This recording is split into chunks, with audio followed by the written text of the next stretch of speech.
ಒಂದು ಕಡೆ ಮೈತ್ರಿ ನಾಯಕರು ಪಾದಯಾತ್ರೆಯನ್ನು ನಡೆಸ್ತಾ ಇದ್ದಾರೆ. ಶ್ರೀರಂಗಪಟ್ಟಣ ತಲುಪಿದ್ದಾರೆ. ಇವತ್ತು ಸಂಜೆ ಅಷ್ಟೊತ್ತಿಗೆ ಮೈಸೂರು ತಲುಪ್ತಾರೆ. ಇದಕ್ಕೆ ಟಕ್ಕರ್ ಕೊಡುವ ನಿಟ್ಟಿನಲ್ಲಿ ಇವತ್ತು ಕೈಪಾಳ್ಯದ ವತಿಯಿಂದ ಜನಾಂದೋಲನ ಸಮಾವೇಶವನ್ನು ಹಮ್ಮಿಕೊಳ್ಳಲಾಗಿದೆ. ಅದು ಮೈಸೂರಿನಲ್ಲಿ ಕಾಂಗ್ರೆಸ್ ಬೃಹತ್ ಸಮಾವೇಶ ಇವತ್ತು ಬೆಳಗ್ಗೆ 11 ಗಂಟೆಗೆ ನಡೆಯುತ್ತೆ. ಸಿದ್ದರಾಮಯ್ಯ ಅವರು ತವರಿನಲ್ಲಿ ಶಕ್ತಿ ಪ್ರದರ್ಶನವನ್ನು ಮಾಡಲಿದ್ದಾರೆ. ಮಹಾರಾಜ ಗ್ರೌಂಡ್ನತ್ತ ಕಾಂಗ್ರೆಸ್ ನಾಯಕರ ದಂಡು. ಭದ್ರತೆಗೆ ಅಂತ 4,000ಕ್ಕೂ ಹೆಚ್ಚು ಪೊಲೀಸರನ್ನ ನಿಯೋಜನೆ ಕೂಡ ಮಾಡಲಾಗಿದೆ. ಒಂದು ವಿಚಾರ ಏನಂತಂದರೆ ವೀಕ್ಷಕರೇ, ಇವತ್ತು ನಾವೇನು ಗಮನಿಸ್ತಾ ಇದ್ದೀವಲ್ಲ, ಈ ಒಂದು ಜನಾಂದೋಲನ ಸಮಾವೇಶ ನಡೀತಾ ಇದೆಯಲ್ಲ, ಇದೇ ಜಾಗದಲ್ಲಿ ನಾಳೆ BJP ಸಮಾವೇಶ ಕೂಡ ನಡೆಯುತ್ತೆ. ಒಂದು ಮಾಹಿತಿ ಇದೆ ನೋಡಿ, ಅಲ್ಲಿ ಇರುವಂಥ ಸ್ಟೇಜ್ ಆಗಿರ್ಬೋದು, ಇದೇನಿದೆ ಅದನ್ನು ನಾಳೆ BJP ಅವರು ಕೂಡ ಉಪಯೋಗಿಸ್ತಾರಂತೆ. ನೋಡಬೇಕು, ಅದೇ ಜಾಗದಲ್ಲಿ ಅಲ್ಲೇ ಅವರು ಸಮಾವೇಶವನ್ನು ಹಮ್ಮಿಕೊಳ್ತಿದ್ದಾರೆ. ಯಾಕೆಂತಂದರೆ ಅಲ್ಲಿ ಪೆಂಡಾಲ್ ಹಾಕಿರೋಂಥವ್ರು ಕಾಂಟ್ರಾಕ್ಟ್ ಏನಿದ್ದಾರೆ ಅವರೊಬ್ಬರೇ. BJP ಅವರು ಬುಕ್ ಮಾಡಿರೋದು ಅವರನ್ನೇ, ಕಾಂಗ್ರೆಸ್ ಅವರು ಬುಕ್ ಮಾಡೋದು ಅವರನ್ನೇ ಅನ್ನೋ ಸುದ್ದಿ ಇದೆ. ನೋಡೋಣ, ನಾಳೆ ಗೊತ್ತಾಗುತ್ತದು. ಮೈತ್ರಿ ಪಾದಯಾತ್ರೆನ ಟಕ್ಕರ್ ಕೊಡುವ ನಿಟ್ಟಿನಲ್ಲಿ ಇವತ್ತು ಜನಾಂದೋಲನ ನಡೀತಾ ಇದೆ. ಜನಾಂದೋಲನ ಸಮಾವೇಶ. CM ಸಿದ್ದರಾಮಯ್ಯ ಅವರಿಗೆ ಮೂಡ ಸೈಟ್ ಸಂಕಷ್ಟ ಎದುರಾಗ್ತಾ ಇದೆ. CM ಪತ್ನಿಗೆ ನೀಡಿದಂಥ 14 ಸೈಟನ್ನು ವಾಪಸ್ ಆಗುತ್ತಾ ಅನ್ನುವ ಪ್ರಶ್ನೆ ಉದ್ಭವ ಆಗಿದೆ. ತನಿಖಾ ವರದಿ ಬರುವವರೆಗೂ ಸೈಟ್ ನಮ್ಮದಲ್ಲ. ಅಚ್ಚರಿಯ ಹೇಳಿಕೆಯನ್ನು ಕೊಟ್ಟಂತ ಡಾಕ್ಟರ್ ಯತೀಂದ್ರ ಸಿದ್ದರಾಮಯ್ಯ, MLC ಯತೀಂದ್ರ ಸಿದ್ದರಾಮಯ್ಯ ಈಗಾಗಲೇ ಸೈಟ್ ವಾಪಸ್ ಕೊಡೋ ಬಗ್ಗೆ ಹೇಳಾಗಿದೆ. ತನಿಖೆ ರಿಪೋರ್ಟ್ ಬರಲಿ ಅಂತ ಹೇಳಿ ಅಚ್ಚರಿಯ ಹೇಳಿಕೆಯನ್ನು ಕೊಟ್ಟಿದ್ದಾರೆ ವಿಧಾನ ಪರಿಷತ್ ಸದಸ್ಯರಾಗಿರುವಂಥ ಡಾಕ್ಟರ್ ಯತೀಂದ್ರ ಸಿದ್ದರಾಮಯ್ಯ ಅವರು. ನೋಡಿ ಏನು ಮಾತಾಡಿದ್ದಾರೆ ಸರ್. ಅಲ್ಲ, ಈಗಾಗಲೇ ಅದನ್ನು ಹೇಳಿದರೆ ವಾಪಸ್ ಕೊಡ್ತೀನಿ ಅಂತ ಇವಾಗ ಜುಡಿಷಿಯಲ್ ಕಮಿಷನ್ಗೆ ಮಾಡಿದ್ದಾರೆ. ಜುಡಿಷಿಯಲ್ ಕಮಿಷನ್ಗೆ ಏನು ಹೇಳಿದೆ, 2005ರಿಂದ ಏನೇನು ಸೈಟ್ಗಳು ಕೊಟ್ಟಿದೆ ಅದನ್ನೆಲ್ಲನೂ ತನಿಖೆ ಮಾಡಬೇಕು ಅಂತ ಹೇಳಿದೆ. ಅದರರ್ಥ ಏನರ್ಥ, ಅದು ರದ್ದಾಗಿದೆ ಅಂತಲೇ ಅರ್ಥ. ಈಗ ಅದು ನಮ್ಮ ಸುಪರ್ದಿಗೆ ಬರೋದಿಲ್ಲ. ಆ ಜುಡಿಷಿಯಲ್ ಕಮಿಷನ್ ಅವರು ತನಿಖೆ ಮಾಡಿ ವರದಿ ಕೊಡೋ ತನಕ ಅದು ನಮ್ಮ ಸೈಟ್ಗಳಲ್ಲ. ಸೊ ಹಾಗಾಗಿ ಅವ್ರು ತನಿಖೆ ಮಾಡಿ ವರದಿ ಕೊಡ್ತಾರೆ.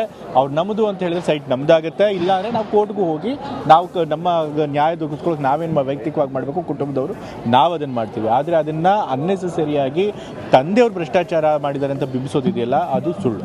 ಅಂದರೆ ನಿಮ್ಮ ಮಾತಿನ ಅರ್ಥ ಈಗ ಸೈಟ್ ತಮ್ಮ ಜುಡಿಷಿಯಲ್ ಕಮಿಷನ್ ಕೊಟ್ಟು ಇನ್ನೇನು ಅರ್ಥ, 2005ರಿಂದ ಏನೇನು ಸೈಟ್ಗಳಿಗೆ ಹೋಗಿದೆ ಈ ಥರ ಮೂಡದಿಂದ ಕೊಟ್ಟೋದು ಅದನ್ನೆಲ್ಲನೂ ತನಿಖೆ ಮಾಡಬೇಕು ಅಂತ ಹೇಳಿದ್ದಾರೆ. ಸೊ ತನಿಖೆ ಮುಗಿದು ಅವ್ರು ವರದಿ ಕೊಡೋ ತನಕ ಆ ಸೈಟ್ ನಮ್ಮದಲ್ಲ. ಅಂದರೆ ಈ 14ಕ್ಕೆ ಸೇರಿದಂತೆ ಉಳಿದಂತೆ ಬೇರೆ ಪ್ರಕರಣದಲ್ಲಿ ಬೇರೆ ಪ್ರಕರಣಗಳಲ್ಲೂ ಕೂಡ ಹಂಗೆ ಆಗುತ್ತೆ.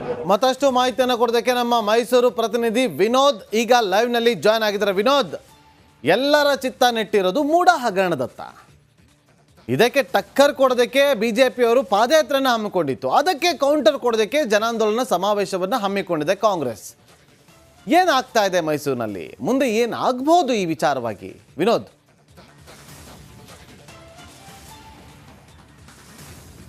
ನಾಗೇಂದ್ರ ಬಾಬು, ಈಗಾಗಲೇ ಇರೋ ಮೂಡ ಹಗರಣದ ವಿಚಾರವಾಗಿ ಈಗಾಗಲೇ BJP ಒಂದು ಕಡೆ ಮೈಸೂರು ಚಲೋ ಕಾರ್ಯಕ್ರಮದ ಮೂಲಕವಾಗಿ ಪಾದಯಾತ್ರೆ ಹಮ್ಮಿಕೊಂಡಿದೆ. ಮೈಸೂರಿಂದ ಬೆಂಗಳೂರಿಂದ ಮೈಸೂರಿಗೆ ಪಾದಯಾತ್ರೆ ಮೂಲಕವಾಗಿ ಬರ್ತಾ ಇದ್ದಾರೆ. ಯಾವುದೇ ಕಾರಣಕ್ಕೂ ಕೂಡ CM ಈ ಒಂದು ಸ್ಥಾನದಲ್ಲಿ ಇರಬಾರ್ದು, ಅವರು ಕೂಡ ರಾಜೀನಾಮೆ ಕೊಡಬೇಕು ಅಂತೇಳಿ ಸಾಕಷ್ಟು ಆಗ್ರಹವನ್ನು ಮಾಡ್ತಾ ಇದ್ದಾರೆ. ಈ ಮಧ್ಯೆ ಕಾಂಗ್ರೆಸ್ ಕೂಡ BJP ಮತ್ತು JDSಗೆ ಟಕ್ಕರ್ ಕೊಡಬೇಕು ಅಂತೇಳಿ ಇವತ್ತು ಜನಾಂದೋಲನ ಕಾರ್ಯಕ್ರಮವನ್ನು ಹಮ್ಮಿಕೊಂಡಿದೆ. ಲಕ್ಷ ಸಂಖ್ಯೆಯಲ್ಲಿ ಜನರ ಸೇರಿಸಿ ಆಗಿರುವಂತಹ ಏನೇನಾಗಿದೆ ಎಲ್ಲವರೂ ಕೂಡ ವಿವರಿಸುವಂತಹ ಕೆಲಸಕ್ಕೆ CM ಅವರು ಮುಂದಾಗ್ತಾ ಇದ್ದಾರೆ. ಈ ಮಧ್ಯೆ CM ಪುತ್ರ ಯತೀಂದ್ರ ಅವರು ಕೊಟ್ಟಂತಹ ಹೇಳಿಕೆ ಸಾಕಷ್ಟು ಅಚ್ಚರಿಯನ್ನು ಮೂಡಿಸ್ತಾ ಇದೆ. ಈಗಾಗಲೇ ನಾವು ಆ ಸೈಟನ್ನು ವಾಪಸ್ ಅಂದರೆ ಈಗಾಗಲೇ ಎನ್ಕ್ವೈರಿಗೆ ಕಂಡಕ್ಟ್ ಮಾಡೋ ಕಾರಣಕ್ಕಾಗಿ 14 ಸೈಟ್ಗಳು ನಮ್ಮದಲ್ಲ ಅಂತ ಹೇಳಿಕೆ ಕೊಡುವ ಮೂಲಕವಾಗಿ ಸಾಕಷ್ಟು ಅಚ್ಚರಿಯನ್ನು ಮೂಡಿಸ್ತಾ ಇರುವಂಥದ್ದು. ಈಗಾಗಲೇ ಅಂದರೆ ಅವ್ರು ಹೇಳ್ತಾ ಇರುವಂಥದ್ದು ತನಿಖೆ ನಡೀತಾ ಇದೆ, ತನಿಖೆ ಬರುವವರೆಗೂ ಕೂಡ ಆ ಸೈಟ್ಗಳು ನಮ್ಮದಲ್ಲ, ಈಗಾಗಲೇ ಅದೆಲ್ಲ ನಾವು ವಾಪಸ್ ಕೊಟ್ಟಿದ್ದೇವೆ ಅನ್ನುವಂತಹ ಅರ್ಥದಲ್ಲಿ ಹೇಳ್ತಾ ಇದ್ದಾರೆ. ಆ ವಾಪಸ್ ಕೊಟ್ಟರು ಅಂತಂದರೆ ಯಾವ ರೀತಿಯಾಗಿ ಅದರಲ್ಲಿ ಡಾಕ್ಯುಮೆಂಟೇಷನ್ ಆಗಿದೆಯಾ ಅಥವಾ ಕೇವಲ ತನಿಖೆ ನಡೆದು ವರದಿ ಬರೋವರೆಗೂ ಮಾತ್ರನಾ, ಇದೂ ಕೂಡ ಅವರು ಸ್ಪಷ್ಟನೆ ಕೊಡ್ತಾ ಇರುವಂಥದ್ದು. ತನಿಖೆ ಅಂದರೆ 2005ರಿಂದ ಯಾವೆಲ್ಲ ಮೂಡಾದಿಂದ ಸೈಟ್ಗಳು ಮಂಜೂರಾಗಿದೆ ಎಲ್ಲದರೂ ಕೂಡ ಈಗಾಗಲೇ ಸ್ಟೇ ಆಗಿರುವಂಥದ್ದು. ಸೊ ಹೀಗಾಗಿ ಆ ಸೈಟ್ಗಳು ನಮ್ಮದಲ್ಲ. ಸೊ ಹೀಗಾಗಿ BJP ಅವರು ಮಾಡ್ತಾ ಇರುವಂತಹ ಆರೋಪಗಳಲ್ಲಿ ಯಾವುದೇ ರೀತಿಯಾದಂತಹ ಉರುಳಿಲ್ಲ ಅಂತೇಳಿ.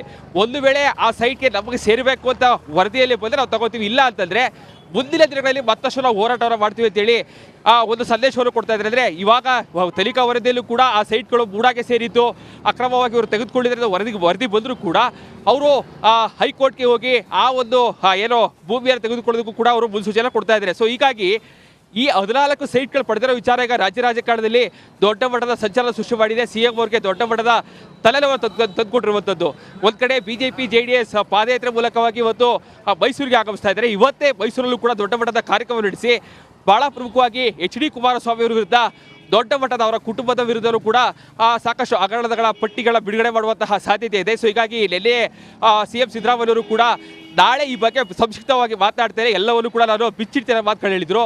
DK ಶಿವಕುಮಾರ್ ಅವರು ಕೂಡ ನಮ್ಮ ಬಳಿ ಸಾಕಷ್ಟು ಬತ್ತಳಿಕೆಗಳಿವೆ, ಅದೆಲ್ಲ ಕೂಡ ಒಂದೊಂದಾಗಿ ಬಿಡ್ತೇವೆ. ಸೊ ಹೀಗಾಗಿ ನಾಳೆ ಅಂದರೆ ಇವತ್ತು ನಡೆಯುವಂತಹ ವೇದಿಕೆ ಕಾರ್ಯಕ್ರಮ, ಈ ಕಾರ್ಯಕ್ರಮ ಅಕ್ಷರಶಃ ನಿಜಕ್ಕೂ ಕೂಡ HD ಕುಮಾರಸ್ವಾಮಿ ಅವರ ವಿರುದ್ಧವಾಗಿ CM ಸೇರಿದಂತೆ ಪ್ರತಿಯೊಬ್ಬ ಸಚಿವರು ಕೂಡ ವಾಗ್ದಾಳಿ ನಡೆಸುವಂತಹ ಸಾಧ್ಯತೆ ಇದೆ. ಒಂದಷ್ಟು ದಾಖಲಾತಿಗಳನ್ನು ಕೂಡ ಬಿಡುಗಡೆ ಮಾಡ್ತಾರೆ ಅನ್ನುವಂತಹ ಮಾಹಿತಿಗಳು ಕೂಡ ಲಭ್ಯ ಆಗಿದೆ. ಸೊ ಹೀಗಾಗಿ ಇವತ್ತು ನಡೆಯುವಂತಹ ಕಾರ್ಯಕ್ರಮ ಸಾಕಷ್ಟು ಕುತೂಹಲ ಮೂಡಿಸ್ತಾ ಇರುವಂಥದ್ದು. Nagendra Babu. Okay, thank you Vinod ನಿಮ್ಮೆಲ್ಲ ಮಾಹಿತಿಗಾಗಿ.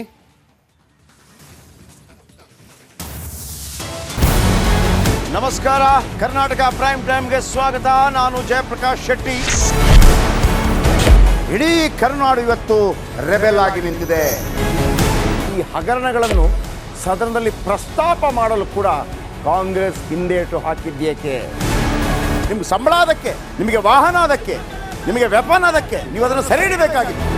ನೀವು ವಿದ್ಯುತ್ ಬರ ಇದೆ ಅಂತ ಹೇಳ್ತಾ ಇದ್ದೀರಿ, ಎಲ್ಲಿ ಬರ ಇದೆ ನೀವು ಹೇಳಬೇಕು. ಪಾಕಿಸ್ತಾನ್ ಆಕ್ಯುಪೈಡ್ ಕಾಶ್ಮೀರ್ ಅದು ಎಂದೆಂದಿಗೂ ನಮ್ಮದು. 40 ಮೆಷಿನ್ಗಳು ತಂದಿತ್ತು ನೋಟ್ ಎಣಿಸುವುದಕ್ಕೆ, ಅದೇ ಹಾಳಾಯಿತು. ಮಥುರಾದ ಗಲಾಟೆ ಇದೆಯಲ್ಲ, ಅದು ಸ್ಥಳೀಯವಾಗಿ ಕೂತು ಪರಿಹರಿಸಬಹುದಾದಂಥ ಕಾನೂನಿದೆ. ಗ್ಯಾರಂಟಿ ಯೋಜನೆಯಿಂದ ನಷ್ಟ ಆಗಿದೆ, ಲಾಭ ಆಗಿದೆ, ದಯವಿಟ್ಟು ಹೇಳಿ. Dawood Ibrahim most wanted criminal ಯಾವಾಗಾದ ಅಂದರೆ ಇಲ್ಲಿ ತನಕ ಭಾರತ ದೇಶದಲ್ಲಿ ಓರ್ವ ದಲಿತ ಪ್ರಧಾನಿಯಾದಂಥ ಇತಿಹಾಸವೇ ಇಲ್ಲ. ರಿಪಬ್ಲಿಕ್ ವರ್ಲ್ಡ್ ಆಪ್ ಇದು ಕೇವಲ ಅಪ್ಲಿಕೇಶನ್ ಅಲ್ಲ, ಸಮಗ್ರ ಸುದ್ದಿಗಳ ಸಂಪರ್ಕ ಮಾರ್ಗಕ್ಕೆ ಕ್ರಾಂತಿಕಾರಿ ಬದಲಾವಣೆ. ರಿಪಬ್ಲಿಕ್ ವರ್ಲ್ಡ್ ಆಪ್ ಕೇವಲ ಸುದ್ದಿ ಅಪ್ಲಿಕೇಶನ್ ಅನ್ನ ಪರಿಚಯ ಮಾಡ್ತಾ ಇಲ್ಲ, ಬದಲಾಗಿ ಡಿಜಿಟಲ್ ಸುದ್ದಿ ಬಳಕೆಯ ಹೊಸ ಯುಗಕ್ಕೆ ನಾಂದಿ ಹಾಡ್ತಾ ಇದೆ. ಇದೊಂದು ಬ್ರೇಕಿಂಗ್ ನ್ಯೂಸ್, ಪ್ರಭಾವಶಾಲಿ ಕಾರ್ಯಕ್ರಮಗಳಿಗೆ ಗಟ್ಟಿಯಾದ ವೇದಿಕೆ. ರಿಪಬ್ಲಿಕ್ ವರ್ಲ್ಡ್ ಅಪ್ಲಿಕೇಶನ್ ಈಗ ಲೈವ್ ಆಗಿದೆ. ಗೂಗಲ್ ಪ್ಲೇ ಸ್ಟೋರ್ ಮತ್ತು ಆಪಲ್ ಆಪ್ ಸ್ಟೋರ್ ಎರಡರಲ್ಲೂ ಲಭ್ಯವಿದೆ. ಈಗಲೇ ಡೌನ್ಲೋಡ್ ಮಾಡಿ. ನಮಸ್ಕಾರ, ಕರ್ನಾಟಕ ಪ್ರೈಮ್ ಟೈಮ್ಗೆ ಸ್ವಾಗತ. ನಾನು ಜಯಪ್ರಕಾಶ್ ಶೆಟ್ಟಿ. ಇಡೀ ಕರುನಾಡು ಇವತ್ತು ರೆಬೆಲ್ ಆಗಿ ನಿಂತಿದೆ. ಈ ಹಗರಣಗಳನ್ನು ಸದನದಲ್ಲಿ ಪ್ರಸ್ತಾಪ ಮಾಡಲು ಕೂಡ ಕಾಂಗ್ರೆಸ್ ಹಿಂದೇಟು ಹಾಕಿದ್ದೇಕೆ? ನಿಮ್ಗೆ ಸಂಬಳ ಅದಕ್ಕೆ, ನಿಮಗೆ ವಾಹನ ಅದಕ್ಕೆ, ನಿಮಗೆ ವೆಪನ್ ಅದಕ್ಕೆ, ನೀವು ಅದನ್ನು ಸರಿ ಹಿಡಬೇಕಾಗಿದೆ. ನೀವು ವಿದ್ಯುತ್ ಬರ ಇದೆ ಅಂತ ಹೇಳ್ತಾ ಇದ್ದೀರಿ, ಎಲ್ಲಿ ಬರ ಇದೆ ನೀವು ಹೇಳಬೇಕು.